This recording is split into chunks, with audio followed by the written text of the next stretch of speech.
Halloween is over, but we are still not done with our continuing look at new horror films, and today I want to talk about Luca Guadagnino's new version of Suspiria.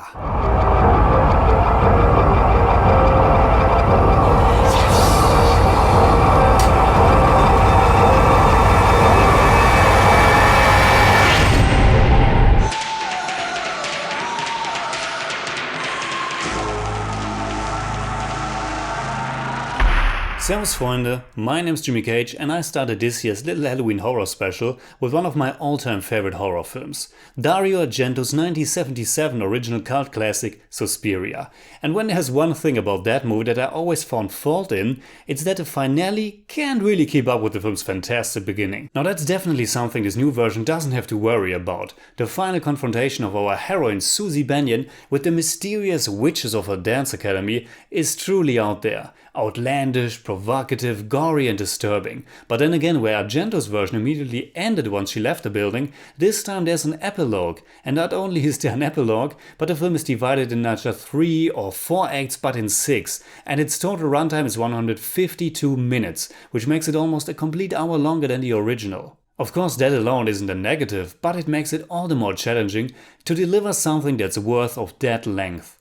The basic storyline is the same. An ambitious young American dancer named Susie, played by Dakota Johnson, is coming to Germany to study dance at a world-renowned dance company. But this is not an ordinary dance academy, and Suspiria is a fantastical horror film about sinister witches and dark mysteries. One shouldn't expect an ordinary crowd-pleasing mainstream horror film though, because this is an art house film and definitely not easy to digest. But first, the horror elements. The finale was scary and intense, and so was a fantastic scene in the first third of it.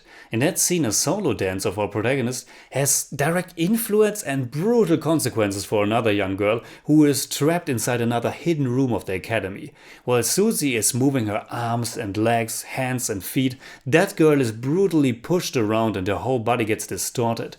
Not only is this something genuine horrific and frightening, but it's also a clever way of portraying the Academy's dark magic and the way certain things are transferred to another place or another body. The dances themselves are like spells, and I liked how those are much more important for the overall story than they were in the Argento version.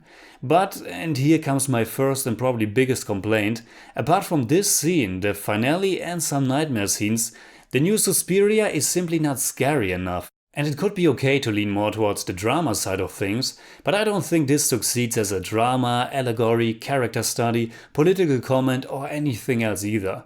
I'm sorry to say this, but a new Suspiria was very boring for me. The film was directed by Italian filmmaker Luca Guadagnino, who did last year's critically acclaimed Call Me By Your Name. Argento's original was set in present day, meaning 1977, because that's when it came out. Guadagnino's version is also set in 1977, which makes it a period piece now. Unlike the original, this one doesn't go for the full, vibrant colors and the fairy tale approach. And while those aspects, combined with the amazing score by Goblin, are what made the original so special to me, I was also very happy that they decided to do something completely different here. Because what's the point in trying to just duplicate another great film? This version has a very subdued color palette, and it takes reference much more so in the works of German director Rainer Werner Fassbinder. But to my deep shame, I am not really that familiar with Fassbinder, and therefore I personally was much more reminded of old Roman Polanski films like The Tenant or Rosemary's Baby.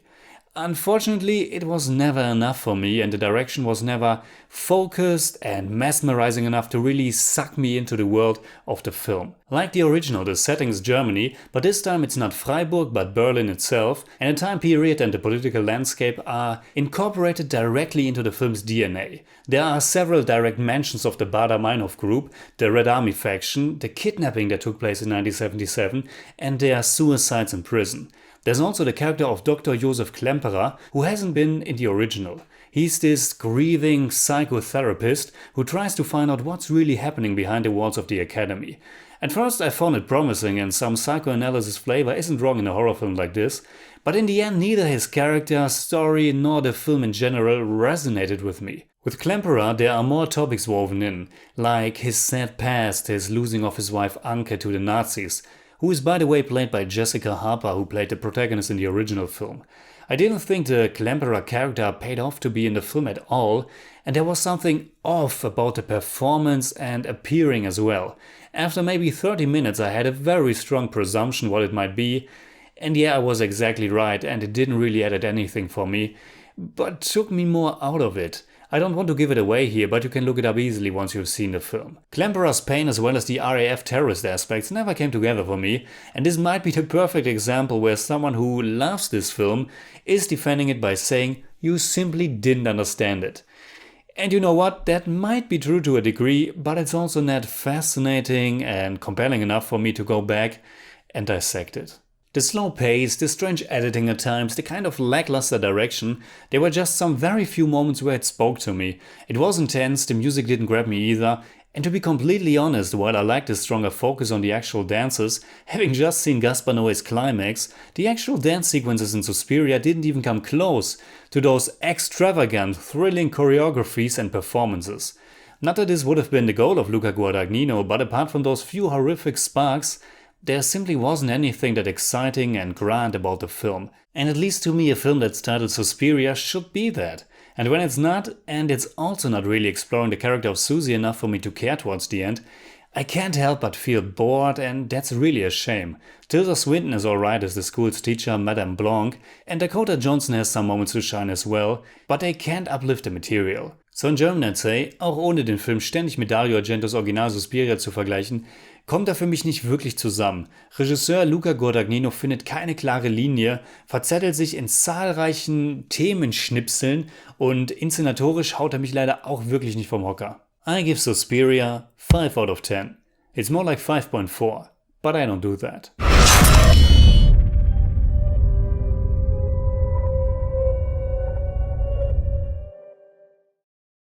So whenever a movie scores less than 6, I give you 3 better flicks. The obvious one first, if you haven't seen the original Suspiria yet, please do. My next one is Roman Polanski's Rosemary's Baby. And for the third one, I recommend you a true gem of the genre, Mario Bava's La Maschera del Demonio, aka Black Sunday.